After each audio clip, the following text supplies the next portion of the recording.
Morning.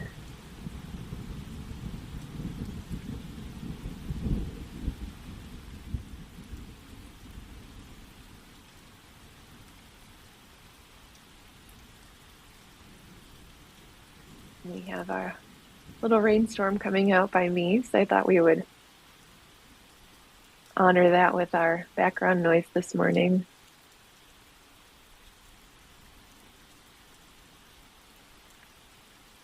I've been noticing recently in my practice that my body is becoming really stiff. And way back in the day, if you remember, commit to sit, which was like the foundation of what we're doing here. It's kind of cool to think about where we've come from. And in those practices, I was thinking about them. We started a lot of times with movement. So maybe we go back to basics and move our body a little bit today. Seated cat cow is good. I mentioned this a couple of times now. I read the book, My Grandmother's Hands, and the author is a therapist. And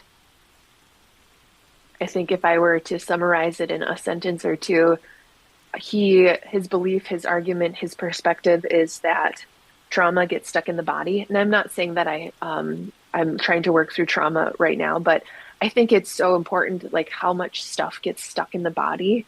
And he argues, or his perspective is that if you just start moving your body, somatic movement with Thomas Hanna is something that I've also spent a little bit of time working with and uncovering. It doesn't have to even be like a yoga class.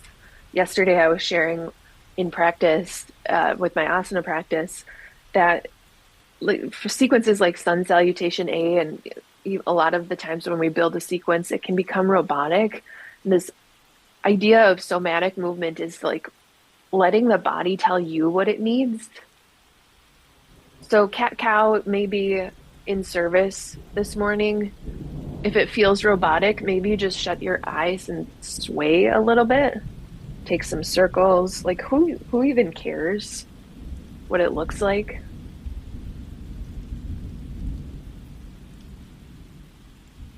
Loosen up a little bit.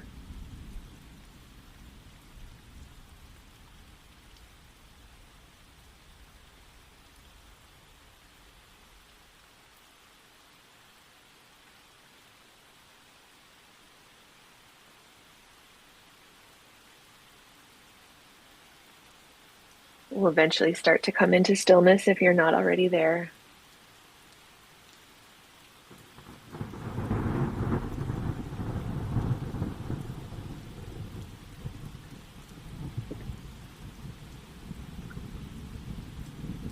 A while back, when we were forming this community and deep in our study of the Satipatthana Sutta, I published an image on the website. It's still out there. It's a PDF of somebody walking on a path towards a mountain.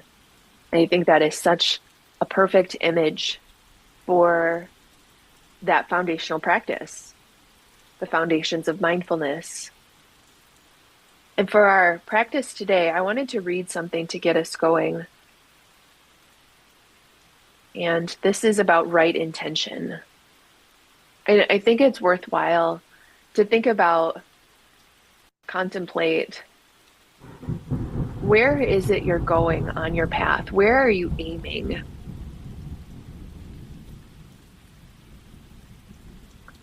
Again, in my classes that I teach in the studio, I end all of my practices with gratitude. And the final step of our gratitude practice is honoring the teachers who've come before us. And it's so, so helpful to have teachers who have shown us ways of going about our practice, who've shown us what's possible. The Buddha is human and reached enlightenment in his lifetime. So we know it's possible. That in and of itself is a really motivating fact. It's helpful I think, to think about, like, why are you here? What is it you're trying to do with this practice? The practice has merit in and of itself. It is noble. It is dignified. It is morally right. So it doesn't need to be a lofty aspiration. It might be a lofty aspiration. Maybe your aspiration is enlightenment in this lifetime. That's amazing. So our mindfulness practice today, it is going to be a little heady. So that's why we start with that physical movement, because you can drop out of the mind and into the body anytime you need it. From the suttas, whatever you intend, whatever you plan, whatever you have a tendency toward, that will become the basis upon which your mind is established. This is about cultivating your intention. I'm going to read that again. Whatever you intend, whatever you plan, whatever you have a tendency toward, that will become the basis upon which your mind is established. We're setting the foundation of our practice on right intention. So when we practice, it's easier in life to continue that practice. Our life is our practice. As an example, when you develop a meditation on equanimity, whenever you develop meditation on equanimity, all aversion is abandoned. The far enemies of equanimity are attachment and aversion. And then it goes on to share an example using the sense doorways. When a person is smelling an odor with the nose, when a person smelling an odor with the nose is not attached to the pleasing odors and not repelling the unpleasant odors, they have established mindfulness and dwell on the unlimited mind. For a person whose mindfulness is developed and practiced, the nose does not struggle to reach pleasing odors, and unpleasing odors are not considered repulsive. So that is just an example. If equanimity were the basis of your practice today, maybe that's something that you can consider. But we don't even need to go into examples.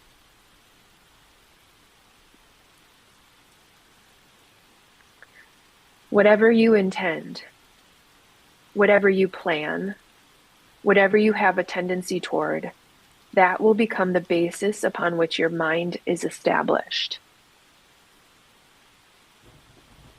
Where are you going in your practice? Why are you here? How can your foundation set you up for this journey? These are just a few questions to consider in our practice. Maybe spend a little bit of time in contemplation. And I'll check in just a little bit.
We know that our life is our practice.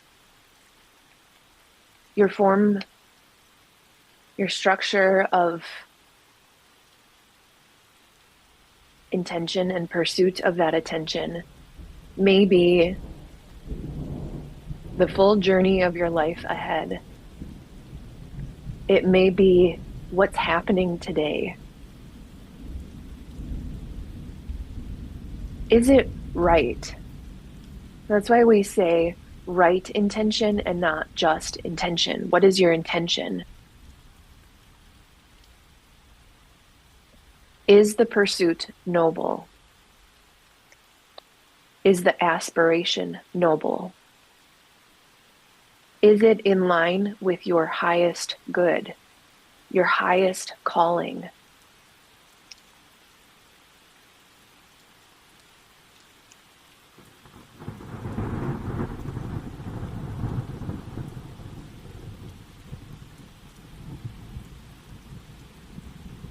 Many years ago, I practiced an exercise to discover my 3 core truths. I've shared that practice a couple of times as well in Commit to Sit. One of my teachers shared this practice with me, and it's interesting how the words have not really changed over time. When you strip away the ego and the role, the, you know, any number of topics, like my weight, my credit score, my whether I have a zit on my face,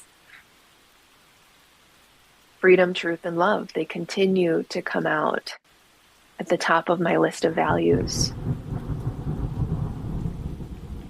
I'm going to be spending some time here making sure that my path, my journey, my end point of the day, the week, the year, the season of life, all of life itself, whatever you've done in terms of contemplation, is your path noble? Does it align to the highest good? Those unchanging truths.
And if you've realized that where you're going, where your North Star has been oriented, and the last few steps haven't been in the right direction or haven't been the most noble, how does that feel in the body?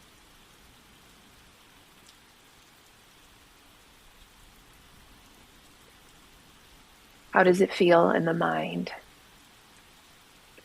When I've noticed missteps, I out of habit go to shame,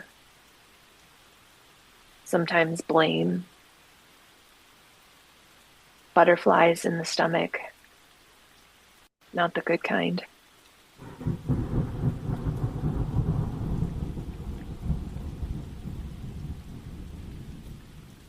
Even how we walk the path can be the practice itself.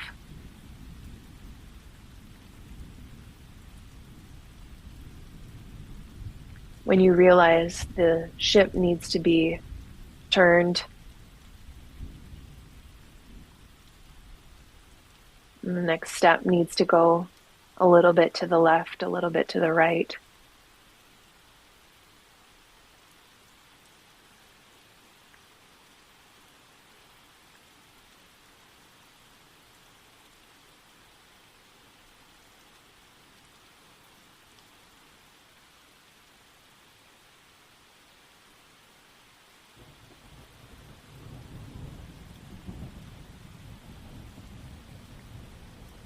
We keep going.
For these last few minutes of practice, dip back into the body.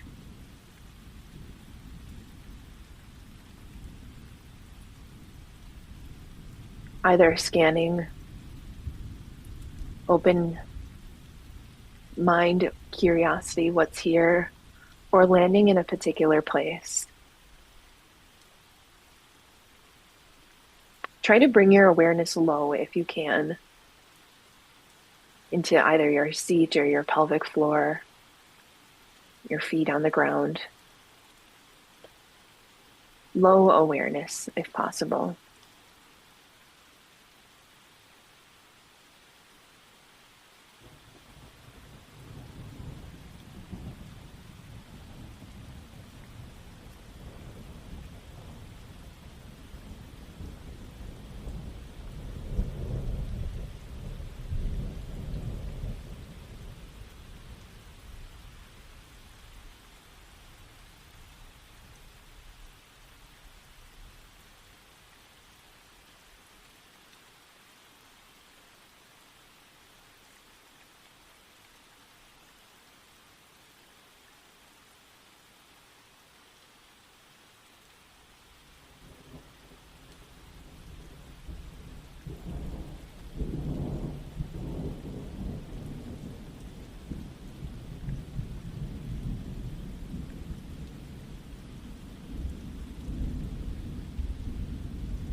Whatever you intend, whatever you plan, whatever you have a tendency toward, that will become the basis upon which your mind is established.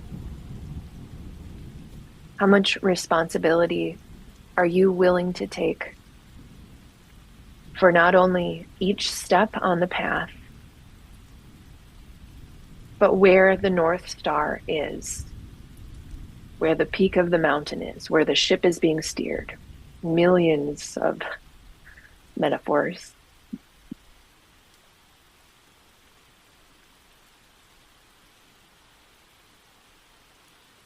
The changing winds of our circumstance,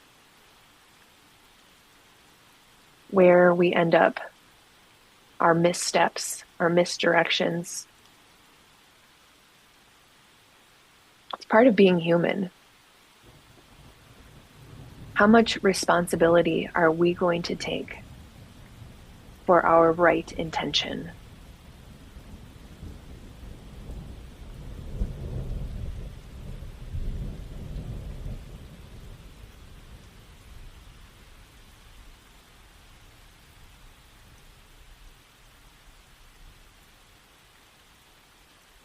We'll close our practice. You're welcome to bring hands to heart if that serves you. May the merits of this practice be of benefit to all sentient beings. We include ourselves in the circle of compassion.